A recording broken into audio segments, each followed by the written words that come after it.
अब भगवान शरीर की अलौकिकता का वर्णन करते हैं।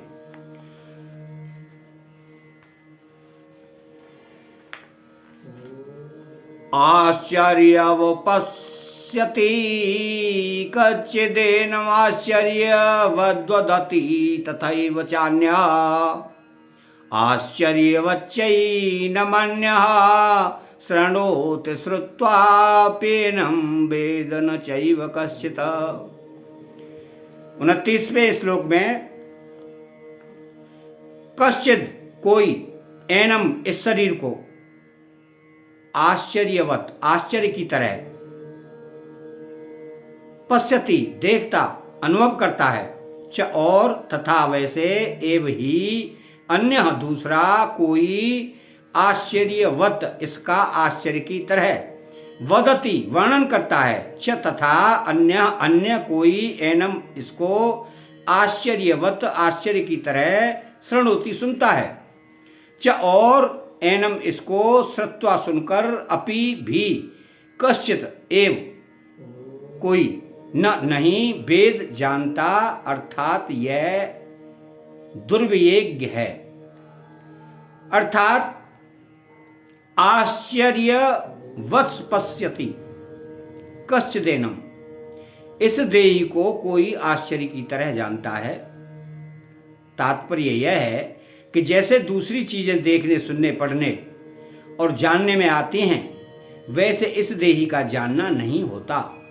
कारण कि दूसरी वस्तुएं इंद्रता से यह करके जानते हैं अर्थात वे जानने का विषय होती हैं, पर यह देही इंद्रिय मन बुद्धि का विषय नहीं है। इसको तो स्वयं से अपने आप से ही जाना जाता है। अपने आप से तो जानना होता है, वह जानना लौकिक ज्ञान की तरह नहीं होता, प्रत्युत बहुत विलक्षण होता है। पश्यति पद के दो अर्थ होते हैं, नेत्र से देखना और स्वयं के द्वारा स्वयं को जानना।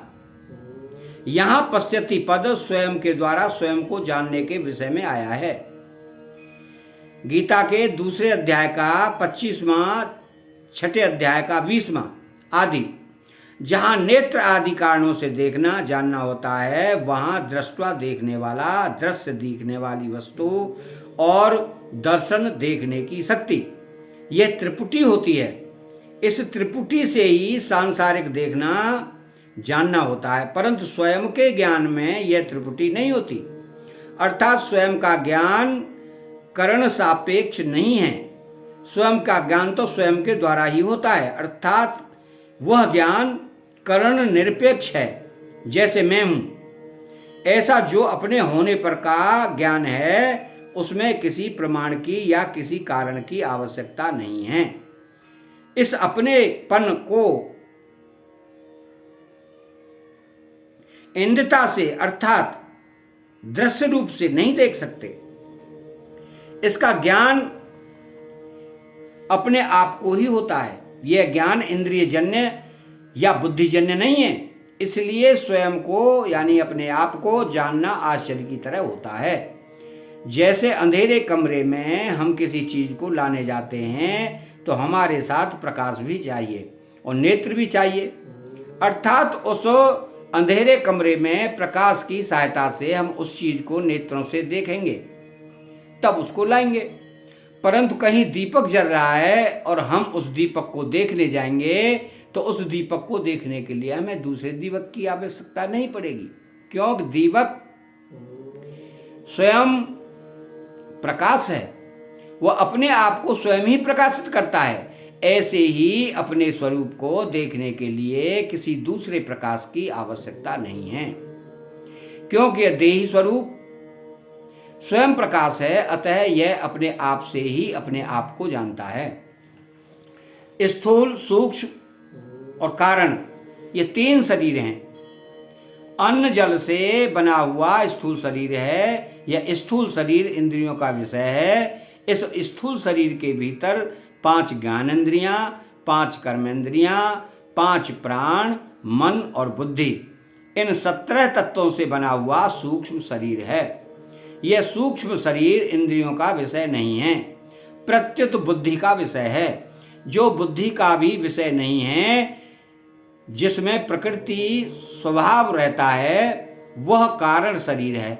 इन तीनों शरीरों पर विचार किया जाए तो यह स्थूल शरीर मेरा स्वरूप नहीं है, क्योंकि यह प्रतिक्षण बदलता है और जानने में आता है कि सूक्ष्म शरीर भी बदलता है और जानने में आता है, अतः यह भी मेरा स्वरूप नहीं है। कारण शरीर प्रकृति स्वरूप है, पर देही स्वरूप प्रकृति से भी अतीत है, अतः कारण शरीर भी मेरा स्वरूप नहीं है।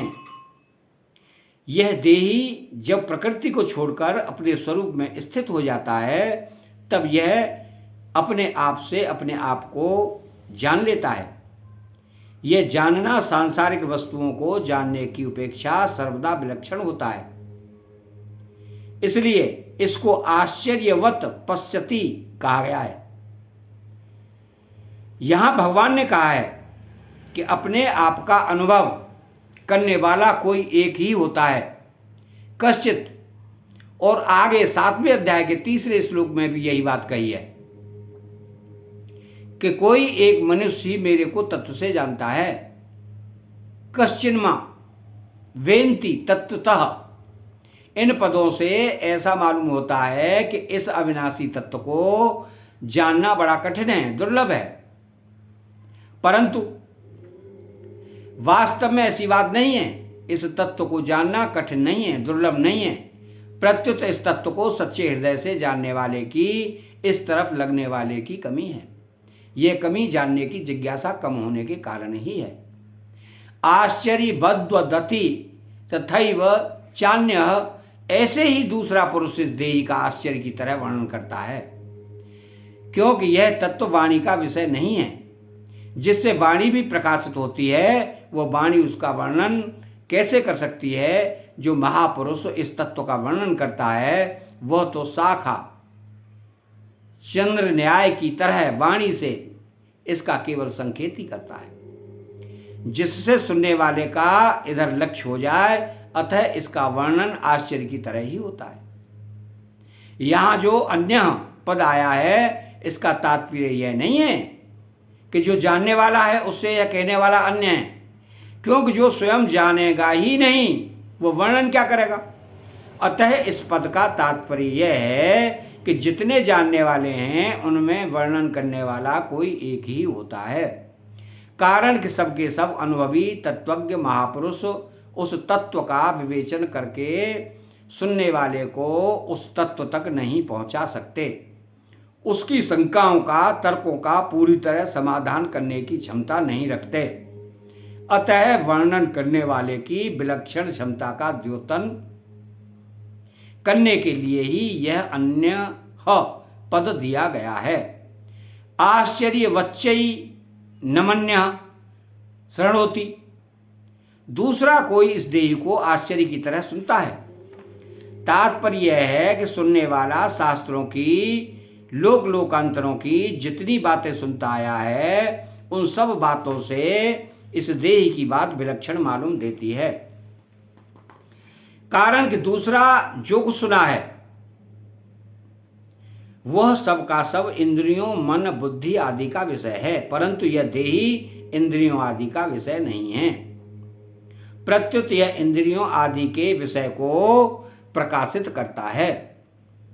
अतः इस देही की विलक्षण बात वह आश्चर्य की तरह सुनता है।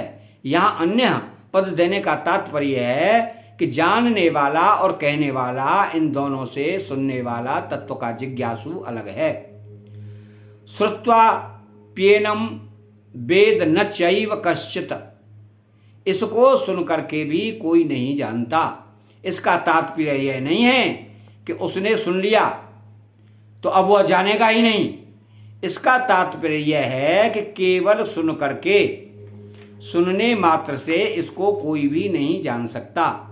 सुनने के बाद जब वह स्वयं उसमें स्थित होगा, तब वह अपने आप से ही अपने आप को जानेगा। यहाँ कोई कहे कि शास्त्रों और गुरुजनों से सुनकर ज्ञान तो होता ही है, पर यहाँ सुनकर के भी कोई नहीं जानता, ऐसा कैसे कहा गया है? इस विषय पर थोड़ी गंभीरता से विचार करके देखें कि शास्त्रों का श्रद्धा स्वयं शास्त्र नहीं कराते और गुरुजनों पर श्रद्धा स्वयं गुरुजन नहीं कराते, किंतु साधक स्वयं ही शास्त्र और गुरुवर पर विश्वास और श्रद्धा करता है, स्वयं ही उनके सम्मुख होता है, अतः स्वयं के सम्मुख हुए बिना ही ज्ञान हो जाता है। तो आज तक भगवान के बहुत अवतार हुए हैं, बड़े बड़े जीवन मुक्त महापुरुष हुए हैं, उनके सामने कोई अज्ञानी रहना ही नहीं चाहिए था, अर्थात सबको तत्व ज्ञान हो जाना चाहिए था, पर ऐसा देखने में नहीं आता। श्रद्धा विश्वास पूर्वक सुनने से स्वरूप में स्थित होने में सहायता तो जरूर मिलती है, पर स्वरूप में स्थित स्वयं ही होता है। अतः उपर्युक्त पदों का तात्पर्य तत्व ज्ञान को असंभव बताने में नहीं, प्रत्युत उसे करण निरपेक्ष बताने में है। मनुष्य किसी भी रीति से तत्व को जानने का प्रयत्न क्यों ना करे, पर अंत में अपने आप से ही अपने आप को जानेगा। श्रवण मनन आदि साधन तत्व के ज्ञान में परंपरागत साधन माने जा सकते हैं, पर वास्तविक बोध करण निरपेक्ष अपने आप से ही होता है। अपने आप से अपने आप को जानना क्या होता है? एक होता है करना, एक होता है देखना और एक होता है जानना। करने में कर्मेंद्रियों की और देखने में ज्ञानेंद्रियों की और जानने में स्वयं की मुख्यता होती है। ज्ञानेंद्रियों के द्वारा जानना नहीं होता, प्रत्युत देखना होता है, जो व्यवहार में उपयोगी है। स्वयं के द्वारा जो जानना होता है वह दो तरह का होता है। एक तो शरीर संसार के साथ मेरी सदा भिन्नता है और दूसरा परमात्मा के साथ मेरी सदा अभिन्नता है। दूसरे शब्दों में परिवर्तनशील नाशवान पदार्थों के साथ मेरा किंचित मात्र भी संबंध नहीं है और अपरिवर्तनशील अविनाशी परमात्मा के साथ मेरा नित्य संबंध है। ऐसा जानने के बाद फिर स्वतः अनुभव होता है। उस अनुभव का वाणी से वर्णन नहीं हो सकता, वहां तो बुद्धि भी चुप हो जाती है। अब इसके गूढ़ भाव में शरीरी को सुनने मात्र से अर्थात अभ्यास के द्वारा नहीं जान सकते, पर जिज्ञासा पूर्वक तत्वज्ञ अनुभवी महापुरुषों से सुनकर जान सकते हैं। यततामपि सिद्धानाम कश्चिन्माम वेन्ति तत्वतः आश्चर्यवद्वदति तथैव चान्यः। कहने का तात्पर्य है कि तत्व का अनुभव करने वालों में भी वर्णन करने वाला कोई एक ही होता है। सबके सब अनुभव करने वाले उसका वर्णन नहीं कर सकते। जैसे संसार में सुनने मात्र से विवाह नहीं होता, प्रत्युत स्त्री और पुरुष एक दूसरे को पति पत्नी रूप से स्वीकार करते हैं तब विवाह होता है, ऐसे ही सुनने मात्र से परमात्मा तत्व को कोई भी जान नहीं सकता। प्रत्युत सुनने के बाद जब स्वयं उसको स्वीकार करेगा अथवा उसमें स्थित होगा तब स्वयं से उसको जानेगा। अतः सुनने मात्र से मनुष्य ज्ञान की बातें सीख सकता है, दूसरों को सुना सकता है, लिख सकता है, व्याख्या दे सकता है, विवेचन कर सकता है, पर अनुभव नहीं कर सकता। परमात्मा तत्व को केवल सुनने मात्र से नहीं जान सकते, प्रत्युत सुनकर उपासना करने से जान सकते हैं। श्रुत्वान्येभ्य उपासते। अगर परमात्मा तत्व का वर्णन करने वाला अनुभवी हो और सुनने वाला जिज्ञासु तथा जिज्ञासु हो तो तत्काल भी ज्ञान हो सकता है। अतः 29वां श्लोक समाप्त हुआ। चैनल को सब्सक्राइब करें और कमेंट में राधे कृष्णा लिखें, बेल आइकन को दबाएं। बोले जय श्री राधे कृष्णा।